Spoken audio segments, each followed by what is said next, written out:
as I grow older, I have had a chance to see that some of the things that I used to be very intolerant about really are not very important.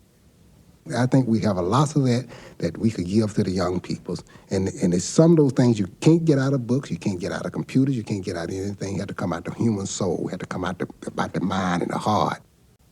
At one time, the study of intelligence in old age was a study of loss, but that's no longer so.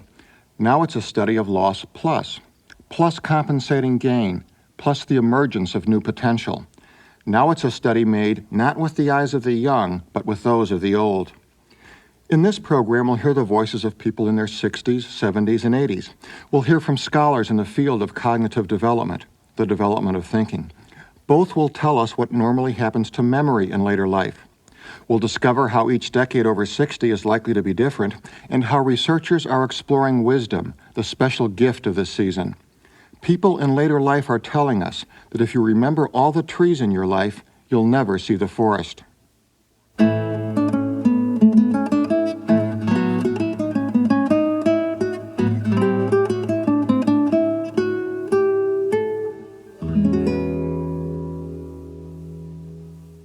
Memory is a special concern in late adulthood. Forgetting what's familiar can be frustrating and frightening. When it happens, we're likely to blame old age. I think your mind do deteriorate after you get a certain age. It's no doubt about it. I'm almost sure it do, because it happened to me. Things that I can remember 20 years ago or 10 years ago, I just have a tendency of forgetting it. Worse, we fear a memory lapse might mean Alzheimer's. One night, when I was trying to find something that ordinarily was on the top shelf of the front hall closet, I came back and I started to cry. And when I started to cry, I told my husband, I said, well, I have something terrible I've got to tell you. Your wife is coming down with Alzheimer's. And he laughed. He couldn't believe it. He said, what makes you think so? And I said, I can't find things. And I said, it's not only a matter of not being able to go to the hall closet and can't find it. The damn closet isn't even there. Do older people forget because they've come down with old age? Then I must forget because I've got middle age. And my children must forget because they've got young age. Everybody forgets. Do older people forget because they've got Alzheimer's disease? Not likely, according to Professor Warner Shaya. We know that of people over age 65, at most, 5% of the population is affected in one way or another by this condition or similar conditions that we at this point in time yet cannot distinguish from Alzheimer's. If you live to be 85 or older, the chances are 4 out of 5 that you will not have this condition. If you do not live that long, if you only live until, say, your late 70s, the chances are something like 19 out of 20 that you will not be affected by this condition. So in some ways, while Alzheimer's is indeed something to worry about, it is not something to worry about all that much, because the chances of your getting it as an individual are not that great. I was really running scared. And then I saw this article in the paper about this memory class, and I wanted to go, but by this time I was so worried that I was afraid to go alone. And I talked my husband into going with me. I told him, you're getting forgetful too. And fortunately, he strung along with it, and we both went and found it a delightful experience to find out that we weren't the only ones that were forgetting things, and that elderly people aren't the only ones who forget things. I joked and said, well, they've taught me to remember something I've forgotten, and that's that other people forget too.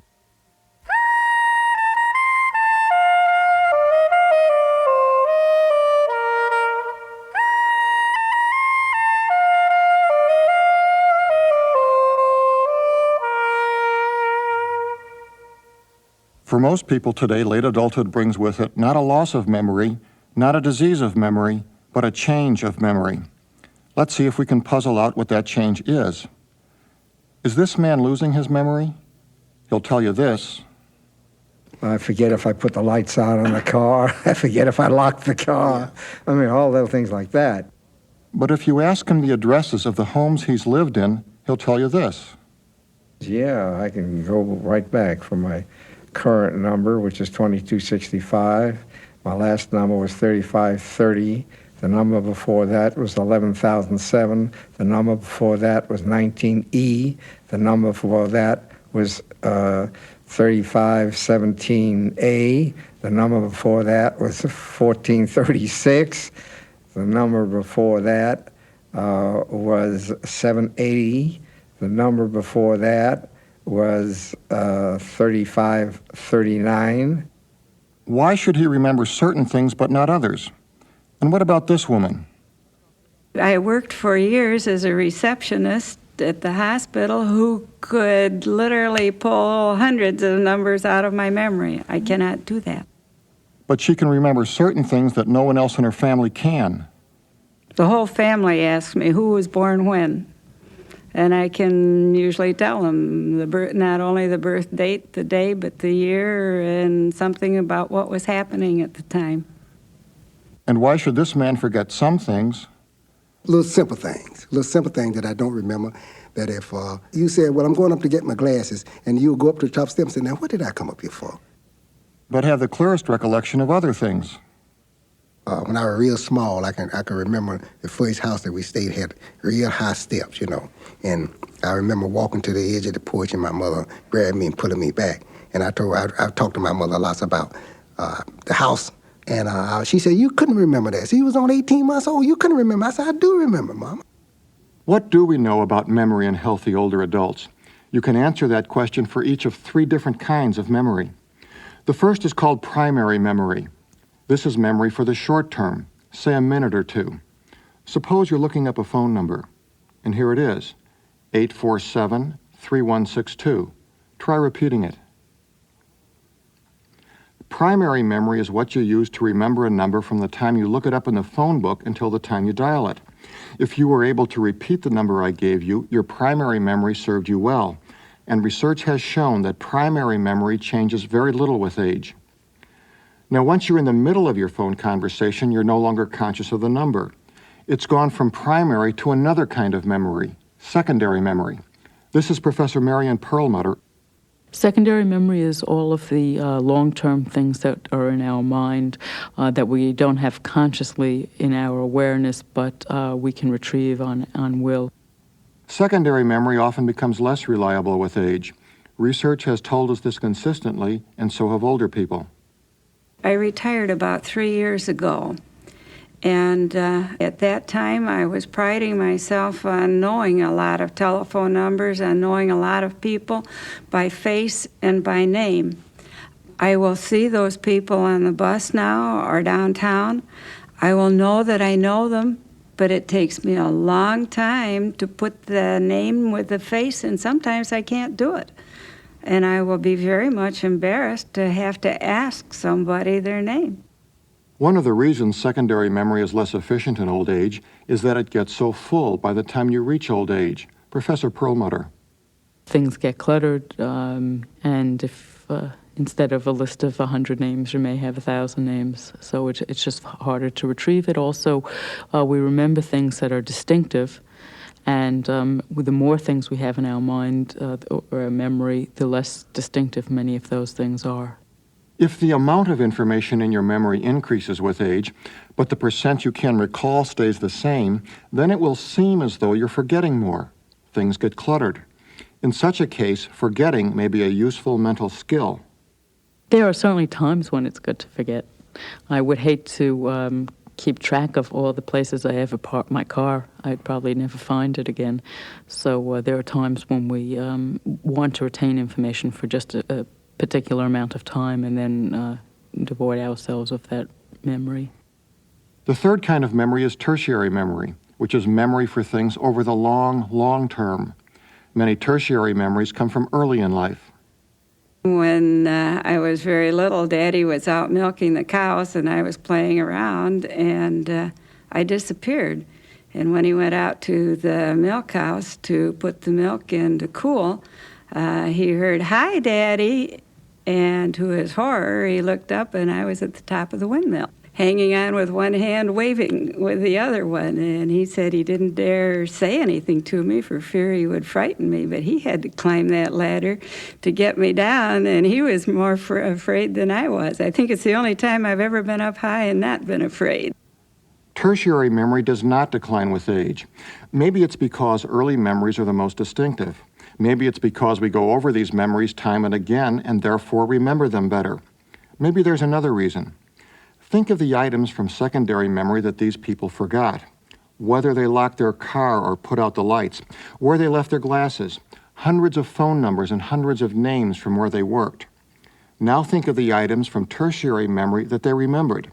The very first home they lived in, the address of every home they lived in, the dates and circumstances of every birth in their family, the story of a father who made them feel safe. Maybe memory in later life protects what's most important. It is a bother to misplace your glasses or forget a phone number, but it's far worse to lose the memory of your home or your father or your children, to lose the story of your life. After all, if you lose your story, you'll lose the key to who you are. You lose yourself.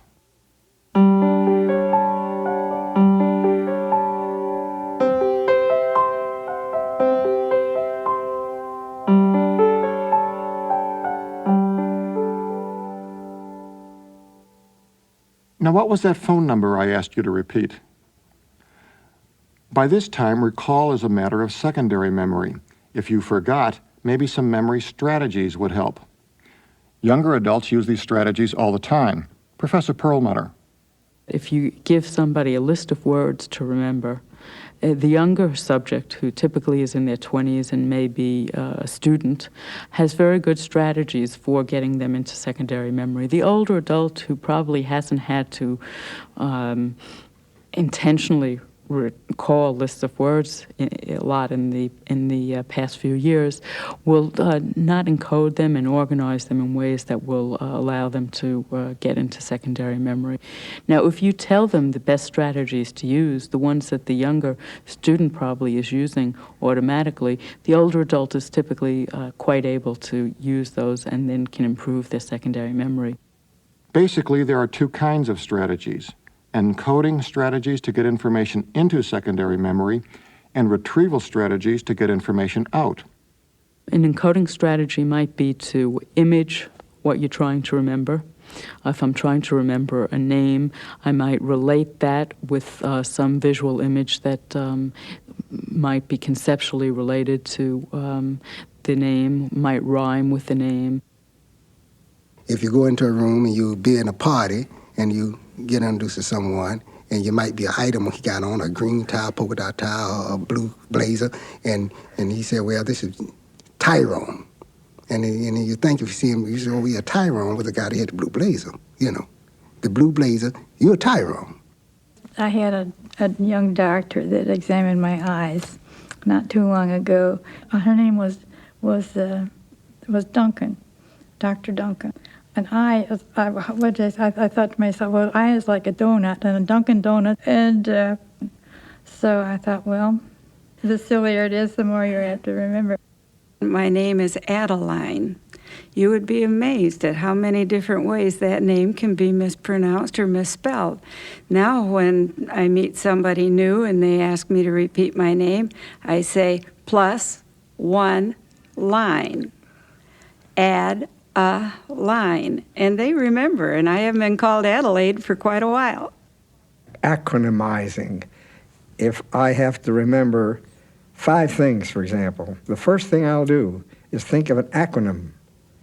So if I think of short, it's going to tell me I got to worry about a shirt, I got to worry about the handle on the door, or an ORT, whatever it is. It also helps to have retrieval strategies. Professor Perlmutter. We remember best when we're in the same context as when we were originally experienced it. In fact, a very useful retrieval strategy sometime is to get yourself back in the situation where you first experienced it. When something like that happens to me, I retrace my steps. If I go, you said you go upstairs, you forgot your glasses. If I go downstairs and then upstairs again, I'll remember what I had in mind doing. We keep a calendar always, so we know what's going on, what we have to do for the day. Without the calendar, we wouldn't know anything. If you want to remember something, and maybe I can't write down at the moment what I want to remember, I might take my watch off, and I'll put it on this hand.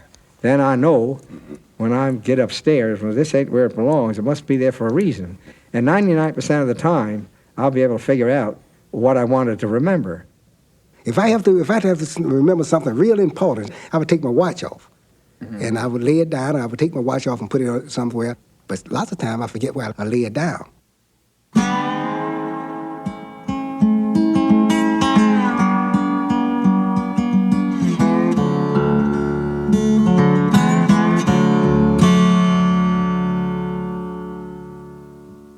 When you study intellectual change in late adulthood, you become aware that there's a substantial difference between the age of 60 and the age of 100. Professor Warner Shaya has studied this difference through research begun in 1956. He's tested the same individuals every 7 years, and each time he's added a fresh sample. What has Shaya discovered about intellectual change in late adulthood? First, that the 60s are not much different from the 50s. But because of retirement, it's a time when you either use it or begin to lose it. Do you find that there may be selective decline on some skills which are simply not utilized because they're no longer important in their particular life pursuits? And on the other hand, we still find a large number of individuals who have transitioned very well from work to retirement, who have picked up interesting life roles, whether they are volunteer behaviors or whether they, in fact, even mean going back to a second career in some kind of part-time job, and who do very well. Then, sometime in the 70s, there comes a transition. Now, about 75 or so, and again, keep in mind that there are vast individual differences. For some it occurs earlier, for some later. There's kind of a watershed in the sense that people's bodies begin to not function all that well anymore. And as a consequence, again, we see that they restrict their environment, they restrict their exposure to new and interesting things.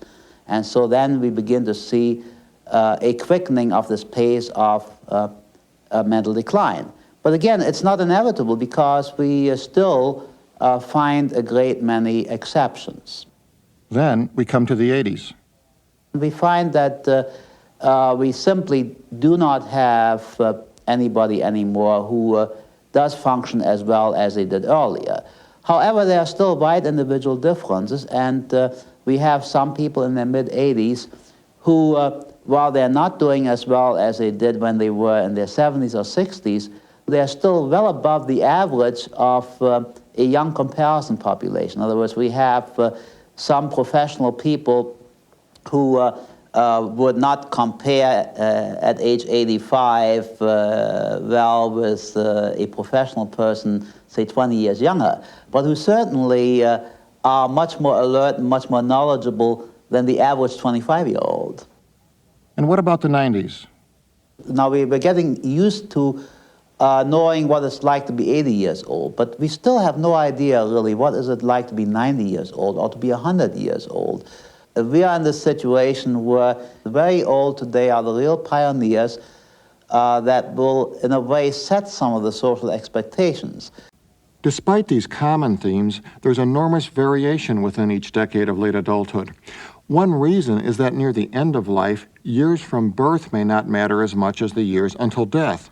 A healthy 90-year-old will be far more alert than a terminally ill 70-year-old. In late adulthood, the state of your health is far more important than the year on your birth certificate.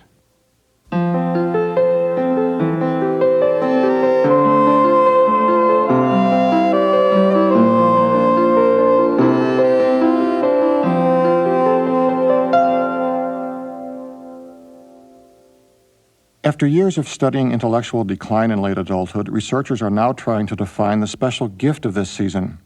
You can worry about forgetting some of the trees in your life, but if you do, you'll never see the forest.